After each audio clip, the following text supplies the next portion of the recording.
Je viens de terminer un nouveau recueil de nouvelles fantastiques, Le Château, Mystère et Sortilèges. Et je cherche un éditeur. Le thème est les légendes, les enchantements, de la magie au château de Savignon. Aventure plus ou moins déjantée de Jean Tolbiac, le héros de mon précédent roman, qui gérait une maison d'hôtes de luxe, histoire vraiment drôlatique de ses clients extravagants et originaux. Comme je le disais à propos de mon dernier roman, Jean est un petit peu mon avatar. J'étais réellement propriétaire durant quelques années de ce château que j'avais rénové et où j'ai exercé une activité de location meublée, de chambres d'hôtes et organisé des soirées de mariage. J'ai changé le nom du château et des personnages contemporains pour raconter ces nouvelles cocasses, historiques, mystérieuses, quelquefois grivoises, paillardes, mais aussi dramatiques, policières et drôles.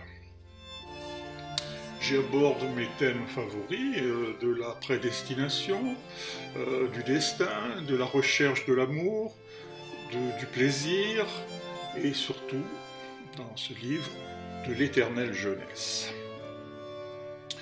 Je ne suis pas un historien, mais j'ai fait déjà des recherches lorsque j'étais propriétaire de ce château sur son histoire. Et j'ai utilisé des faits réels déformés par une touche de fantastique. Chaque histoire, un point de départ authentique. Par exemple, le château a un rapport avec Diane de Poitiers.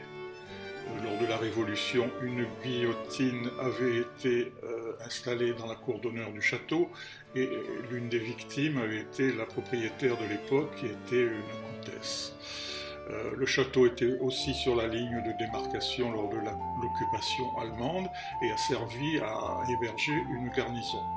Je ne crois pas du tout aux fantômes, mais durant la rénovation du château, des bruits, des brumes, des lumières et des phénomènes vraiment étranges dans ce château complètement isolé et déserté. C'était assez impressionnant et m'ont suggéré le personnage, si je puis dire, du spectre. L'histoire du chien est vraie. Ce sont des espiègleries de mon chien de cette époque-là qui s'appelait Max, un labrador.